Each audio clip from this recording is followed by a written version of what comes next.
It's the winter of 1942. The Eastern Front, it's not really a battlefield anymore. It's more like a frozen hell. This isn't just about armies clashing. This is a war against existence itself, where the most dangerous enemy for millions of men is the very air they have to breathe. So let's dive into this incredibly brutal chapter of the war. Just try to imagine this. Temperatures are plummeting to minus 50 Celsius. That's minus 58 Fahrenheit. At that temperature, steel just shatters. Engines won't even turn over. And if you have any exposed skin, it freezes solid in seconds. This cold, it's a relentless and impartial killer. And it's just grinding down both the German invaders and the Soviet defenders with this terrifying efficiency. You read something like this, found in the diary of a captured Soviet officer, and it just paints the human picture behind all the numbers.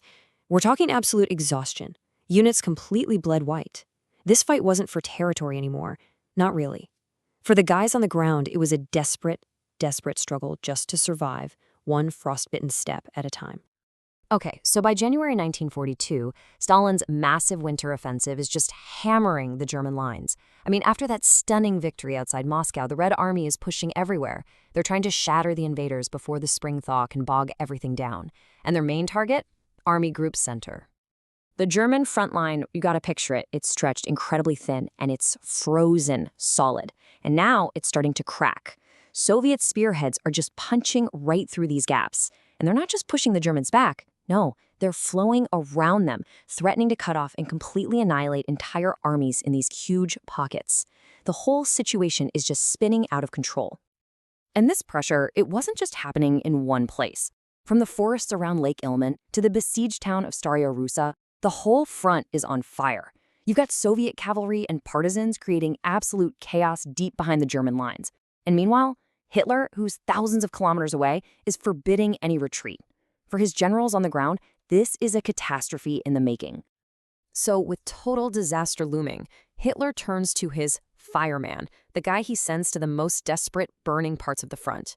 His name is General Walter Model, and he is about to take one of the biggest gambles of the entire war. Hitler's own words, right there, they tell you everything you need to know about what he saw in Model. It wasn't just a brilliant general, it was a ruthless instrument of his will. Model was notoriously difficult, he was demanding, and he was utterly relentless, but he got results when absolutely no one else could. Can you even imagine the audacity? Most generals trembled in front of Hitler. Model flies directly to his headquarters to confront him face to face. He demands total control of his army, zero micromanagement. It's a move that should have ended his career right then and there. But amazingly, Hitler gives in. Model's rise, it tells us something really important. There was a huge shift happening. That old guard of aristocratic Prussian generals, they were on their way out. Hitler now favored men just like Model, fanatically loyal, brutally pragmatic, and willing to embrace this war of annihilation with a zeal that pretty much matched his own. So Model arrives at the front and he finds his Ninth Army is on the verge of being completely surrounded. His staff, they're all advising a defensive posture, just hold the line. And what's Model's response? He mercilessly strips his own defensive lines to gather just enough men for an attack. He is going to gamble everything on one single audacious counteroffensive. And the plan? It was just audacious.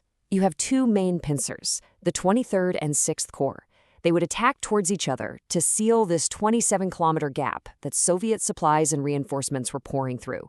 A third attack would just be a feint to distract them.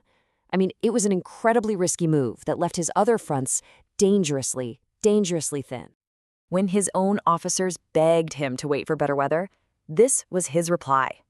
It's just the perfect summary of his brutal pragmatism. He knew that any delay just gave the Soviets more time to strengthen their position. Hesitation was death. The attack had to happen now. At 10:30 in the morning on January 21st, the attack kicks off. The Soviets, they're so focused on their own offensive, they're caught completely off guard. Now, they fight back furiously, of course, but Model's concentrated forces just grind forward. And then, in less than 48 hours, the impossible happens. The two German pincers meet. The gap is sealed. And the result of this? It was a stunning reversal of fortune. Tens of thousands of Soviet soldiers We're talking elements of 2 entire armies and a cavalry corps were suddenly cut off. Just like that, the hunters had become the hunted. Trapped in a frozen wasteland behind enemy lines, their supply corridor completely severed. But tactical victories on the Eastern Front were always paid for in human suffering on a scale that's almost impossible to imagine. So let's step back from the maps and the generals for a moment and look at the real cost of this winter war, for soldiers and for civilians. You know, while this battle was raging, the city of Leningrad was starving to death. In this one single month, 120,000 civilians died, mostly from hunger and disease. That's around 4,000 people every single day. Just a slow, agonizing death in a city of ghosts. And for the soldiers, survival was a constant minute-by-minute struggle. After their small outpost was overrun, the German garrison of Rzhev was forced to march 20 kilometers across the open, frozen surface of Lake Ilmen in -50-degree temperatures. Just a desperate fight for their lives through a real Arctic wasteland. As German forces were retreating in other areas, they put this scorched earth policy into effect, and it was just breathtakingly cruel. Nothing was to be left for the advancing Red Army or for the poor civilians caught in between. They left behind a poisoned landscape, making sure that even after the fighting moved on, death would remain. A quote like this from a German officer, it just paints such a haunting, visceral image. Men so cold that icicles were literally forming on their faces as they marched. It's a reminder that underneath all those uniforms, these were just human beings, pushed far, far beyond the limits of what anyone could endure. So what was the result of Model's brilliant, brutal counterattack? Did it win the war? Well, no. All it did was buy some time, at a terrible, terrible cost, and it led to a new, and maybe even more precarious, stalemate. So here's the grim balance sheet. For Germany, yes, Model prevented a total collapse. It was a tactical masterpiece. But for the Soviet Union, well, while their winter offensive was blunted with horrific losses, their will was not broken. They were just going to keep pushing and bleeding and grinding the German war machine down. Model's success actually created a very dangerous new reality. The front line was now fixed. There was no more room to retreat, no more land to trade for time. The German High Command knew that from this point forward, Army Group Center would either hold this line or it would be utterly destroyed.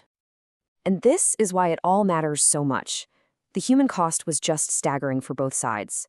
But it was a price that the Soviet Union, with its vast population, could afford to pay for much longer than Germany could. See, this wasn't a war of clever maneuvers anymore. It was a brutal war of attrition, a contest of who could simply endure the most catastrophic losses. Walter Model's gamble was, without a doubt, a military triumph. It saved an entire army from destruction. But when you look at the scorched earth, the frozen bodies, and the unending stalemate that followed, it leaves you with a really haunting question. In a war of pure annihilation, what does a victory like this actually mean?